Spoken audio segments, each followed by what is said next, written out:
Hello there, it's Mr. Chime from weeklybagel.com. I am back again with another episode of the Weekly Bagel podcast. It's so good to be back. I know there has been a little bit of an absence. That's because I recently graduated from my school and been working and trying to set my life up. That's why I haven't had any time to release an episode. But that's not an excuse, by the way. Today, I have a special episode for you. If you have been an avid listener, you will know that the past previous 15 episodes that I've done, they have all been about getting you out of your parents' house and setting you up to stand on your 2 feet as a man and a woman who is ready to take life by the bull and establish their own ideal success. That's what those episodes have been all about. And if you remember clearly, I had an episode, actually 2 episodes on roommates. And the first was on episode 5, where I talked about if it was matter to get roommates when you finally leave your parents' house, or for you to just, get a place of your own, do it all alone, and have the space to yourself. And I explored the pros and cons of, having a roommate versus not having a roommate, and we talked about that. I don't know if you've listened to that episode, but we explored that, and the way I ended that episode, I left you to make the conclusion of what is best for you given your current circumstances. And also on episode 15, I also talked about how to split rent with your roommate. This is especially if you have decided to go the roommate route and you find yourself in a position where there are all these bills and you don't know how to split it with your roommate. I discuss on the best way to go about it. So that way there won't be any issues that will pop up as a result of people not knowing what their responsibilities are. So today, this episode is about having someone to share the responsibility of rent and bills with respect to having an apartment. Because if you look into our today's society, inflation keeps going high, everything keeps going high. As a young working class adult, especially if you are making minimum wage or a little bit above minimum wage, you will find out that the housing market is not quite kind to minimum wage earners or people that are making a little bit above that. Hence, the necessity for having a roommate to help you make life easy for you so that way you're not drowning, right? My episode today is how to find a roommate. Before that, I want to tell you how serious this is.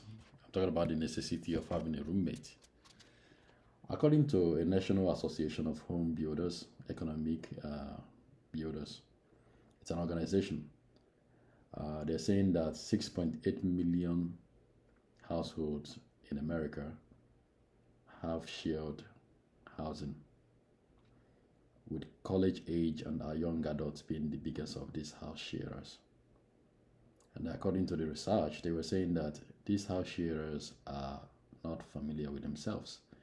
That is, strangers living with strangers because of the necessity of having someone to split bills with, since it's too much. Now, the same research went further to talk about the biggest of these house sharers, and that is us, the young working class adults in America, age 25 to 35 age group, which make up this big group.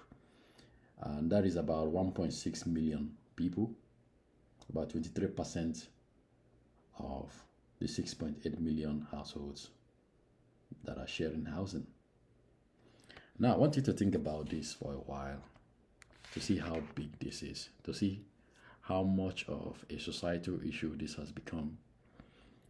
because of our economy and because of the continuous refusal by some states to rise or to raise the minimum wage to be able to match the standard of living so that people don't have to suffer immensely to afford a house over their head or a roof over their head, whichever way you want to put it. 6.8 million households in shared housing. And people aged 25 to 34 make up this group. They are the biggest percentage of this group, about 23%. Now, if you find yourself to be one of these people, having a roommate makes life very easy for you. Because obviously, not everybody has that glamorous job that pays you well enough to afford a place of your own where you have the whole space to yourself. Sometimes the amount we make monthly is not enough to take care of other necessities after rent has been paid, right?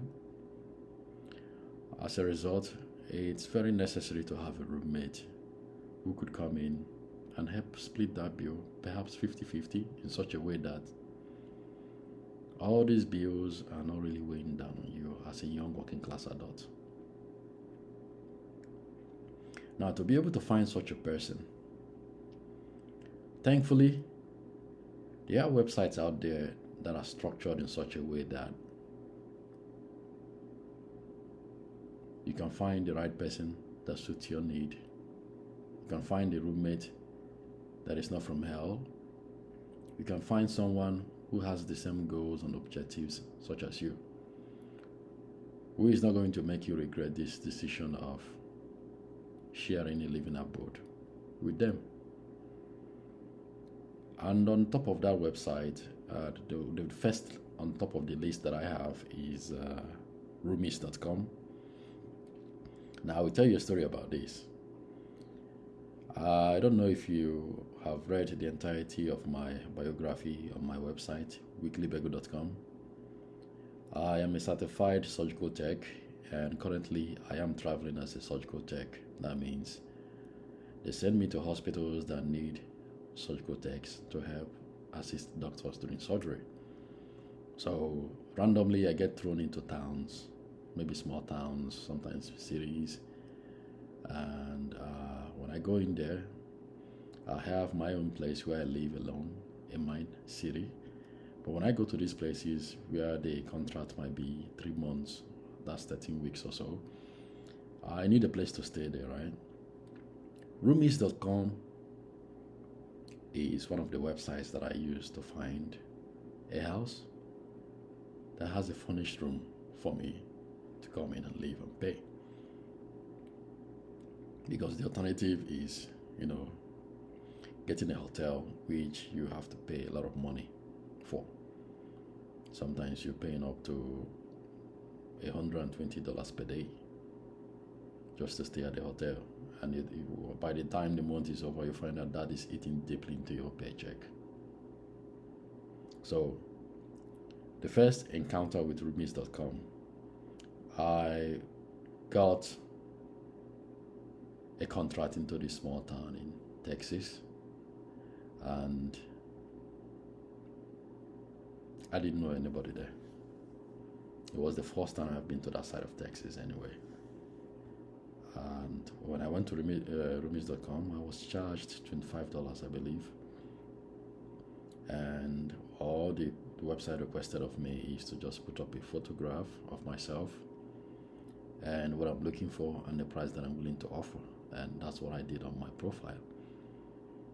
And once you pay the money, your profile is shown to people that are renting out a room. Luckily for me, within 2 days, I found a house. And they had a furnished room with everything that I need. And I didn't pay the person until I went over there to the town during my contract. and I actually tore the house itself and the room, and I liked it. And that's when I, had a contract with the landlord, and I signed, and gave her the money, and it was actually very cheap. So now I have a place, the town that I'm doing my contract in. Why am I telling you this? I'm telling you this because I trust roomies.com due to my experience. Now, had it been that when I signed up for it and I paid the $25 that I paid, I was scammed, I don't think I would be happy. I would have made a big deal out of it, and I would never trust any other website meant for people that are looking for roommates.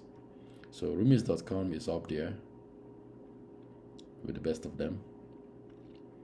Another one is Spare Room. I've not used that one before, but it's one that you could look into. You also have Roomstar, which is another website that you could also look into. Now, having mentioned these, there are some things that I want you to consider when you are looking for a roommate, especially if you go to these websites and then you put up your advertisement saying that you're looking for someone to rent out a room, so you two can share the burden of paying monthly rent and bills. One thing I want you to consider is to have a way of going through the applicants to make sure that you get the right person. I talked about this on episode 5 when I asked the question whether it was smarter for you to get a roommate or just for you to live on your own. If you listen to that episode, I talked about how important it is that you have a very good roommate. Otherwise, don't even have a roommate. Because there are some roommates from hell. There are some people that will make your life a living hell. I mean, at first they come in sweetly, until you rent that place to them, and then everything goes downhill. And that's why I think it's important that before you even accept money, before you even let the person into your space, you have to get to know this person. If it's possible, run a background check on them just to see the kind of person that you are going to be with. Because remember, once this person signs the contract, you're going to be with this person throughout the entirety of the contract's time, right? So you want somebody that fits into your ideal. If you're a very clean person and you're OCD, you want someone that is not very disorganized, because that is obviously going to drive you crazy, even though the person has their own room and then you have your own room. And if you're someone that sleeps by 9 p.m. and you're trying to get somebody who says they go out there and stay all night and then come out at 12 midnight, come back home and they're playing music loud, they're dancing, then that's not the right kind of person for you. Hence, the importance of doing your interview and making sure that the person that you're getting is someone that is really your ideal person. Now, before that, I need you to make a list of what you want out of the person, so that when you finally get to meet the applicants, you're going through your list and you're being like, okay, well, is this something I could live with? Is this something I could tolerate? Now, let me tell you this. I've heard stories about roommates where one cooks and the other doesn't cook, but whenever one cooks, the other goes in there and eats the food without even contributing money to that. And personally, I think that's messed up. And if you're that kind of person that doesn't like your food touched, say you cook in the morning and then you store it in the refrigerator, and then you go to work and then you come back, the food is gone. For someone that didn't even put a single cent in making that food, I think that's quite annoying. And every time that's gonna escalate to a point where you might not be able to handle the situation in a nice way, and it's just gonna go downhill from there. So when you are trying to find these roommates, just be aware that no matter the amount that is being offered to you, no matter how nice the person is, no matter what is promised to you, just make sure that you're doing your due diligence. And what is this, your due diligence? Your due diligence is you are venting people out. You are taking in the right person, you are venting the rest out. And how do you vent this person out? Go and listen to episode 5, where I talked about this. Or you could just make your list of what you want and what you don't want and stick by it. If the person that you meet doesn't want to stick by it, then the person is not right for you, right? Even if the person is offering you 3 times the amount that you want. I think your piece is quite higher than that, wouldn't you say? Personally, I think so. I mean, thankfully for that contract that I got done in that small town in Texas, and the little room that I got, the landlord leaves me alone. There were other 3 roommates there, but everybody do their own thing, everybody works. I just go to my work. At the end of my surgeries, I just come back home and rest. And every weekend I go to my main city, where I actually have a very good night's sleep. Yeah. So, but your situation is different. I don't know what your situation is. Whatever it is, that peace of mind is very, very vital. Do you understand what I'm saying? Because you want a situation where nobody is adding additional stress in your life. I mean, as a young working class adult, you would agree with me that we already have a lot of stress, right? I mean, we're dealing with people at work, we're dealing with people outside of work, we're continually dealing with all kinds of situations. To come back home, which is supposed to be a peaceful living abode, and it's not, is something that is going to make someone very miserable. And my friend, I don't want you to have that kind of misery, right? Hence why I want you to contemplate on the kind of roommate that you want and make your list and stick with it. Now, there's something else that I want to talk about, and I think this is the most important out of them all, and that is agreement on bills. Say if you finally met this person and you like them, now it's time for you to talk about how to share the bills. This is a vital aspect of having a roommate that should be understood, that should be written down, and that should be signed by both parties. This is not something you talk about verbally and then you shake hands on that. The reason being that the other person could renegade on whatever it is that you two have agreed on, right? So you want a situation whereby you all talk about the total bills that you all pay. Take for instance, if your total bills are like $2,000 every month, this includes the rent, the light, the sewage, the trash collection, the water bills, and you all talked about it, and the total is $2,000. You all could come to some sort of arrangement. If there are 2 rooms in the apartment, you have one, and the other person has one, you guys could do 50-50 on that. I feel like that's the best way to go about it, 50-50. Some people like to do 60-40. This is especially in a situation whereby the person that pays 60% of the total bills is the person with the bigger room, or the person with the most electronics, or the person with the most property.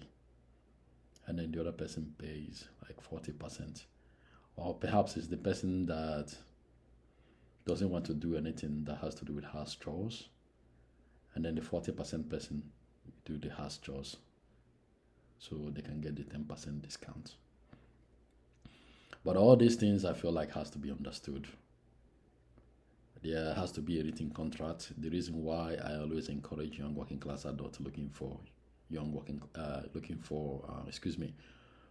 roommates to make a written contract is because if things go downhill and you guys have to appear in civil court, you could back your claim. You could tell the judge, okay, this is what you all talked about. This is what you agreed on. You signed. He or she signed. So, in the court of law, contract that is signed takes priority over spoken words. Now, let's assume that you met that roommate and you guys agreed on some things and then nothing was written down. You all shook hands on it. That's nothing. Because the other person could always say, oh, we never talked about it. And there's nothing you could back your claim with, right? So I always recommend that when it comes to splitting rent, always get a written contract. If I were you, I would just go to the leasing office, right? Get a totality of the bills that has to do with the apartment, so that when you meet that roommate and you're talking to the roommate, you're showing the roommate that, and you have probably already drafted your own contract saying, this is what the total bills for the apartment is, and this is how we're going to go about splitting it. You sign, the other person signs, and then you give the person a copy, and then you save the other copy. So that in case of non-compliance, you have every right to either evict the person or take the matter to a civil court. That's what I want to talk about today, because this is very, very important. I have seen roommates that fight over this when I was in college, when I was in my 20s, and it's not really, it's not good. It could be very, very messy. And as a young working class adult that had just left your parents' house and you find a place of your own, and you wanted to get somebody to help you with the bills and all that, I think you deserve peace. Yeah, because at the end of the day, after all the bustling and hustling of this thing we call working class life, everybody deserves to go home and have a semblance of peace. At least that's what I think, right? So while you're finding a roommate, make sure that you're thinking about these things. Use these 3 websites that I mentioned here. One of them, you could research it yourself. There's so many other more. Just find one that works for you, one that is not filled with scam artists. And make sure that you're okay with the person that you have accepted as a roommate. This is after you have vent them, right? You're making sure they're not a psychopath. You're making sure they're not criminals, that they don't take things that do not belong to them. You're making sure that they respect boundaries. You're making sure that while you're not around, they're not going into your stuff, roaming around and all that.